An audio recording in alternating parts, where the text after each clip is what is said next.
நாம் வெற்றி பெற்று விட்டோம். ஆனால் இன்னொரு பக்கம் மோடி அவர்கள் பிரச்சாரத்தின் போது இந்த நாட்டிலே வாழ்கிற 25 விழுக்காடு இருக்கிற இஸ்லாமியர்களை குறித்து மிக மோசமான பிரச்சாரங்களை செய்தார். செய்தது மட்டுமல்ல, இப்போது அமைந்திருக்கிற அந்த அமைச்சரவையிலும் கூட ஒரே ஒரு இஸ்லாமிய அமைச்சர் கூட இல்லை என்பது அவருடைய வஞ்சனையை, துரோகத்தை காட்டுகிறது. தொடர்ந்து அவர் இதையே தான் செய்து கொண்டிருப்பார். தமிழ்நாட்டையும் வஞ்சித்துக் கொண்டிருக்கிறார்.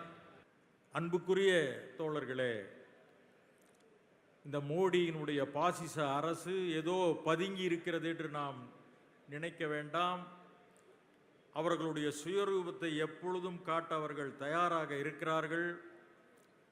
நிச்சயமாக நாம் அதற்கு அடிபணிய முடியாது என்று சொல்லி இந்த நிகழ்ச்சியிலே கலந்து கொள்ள வருகை தரும் மரியாதைக்குரிய தளபதி அவர்களுக்கு இந்த 40 இடங்கள் வெற்றிக்கு அவர்தான் காரணம். 20 பொதுக்கூட்டங்களை மிகச் சிறப்பாக நடத்தி அந்த உழைப்பை தந்து இன்றைக்கு நம் மத்தியிலே அமர்ந்திருக்கின்ற இந்த நாடாளுமன்ற உறுப்பினர்கள் தமிழ்நாட்டுக்காக போராடாத என்றைக்கும் தயாராக இருக்கிறார்கள். இந்த 40 உறுப்பினர்கள் என்ன செய்துவிட முடியும் என்றெல்லாம் சில பேர் இன்றைக்கு பேசிக்கொண்டிருக்கிறார்கள். அது காலம் பதில் சொல்லும்.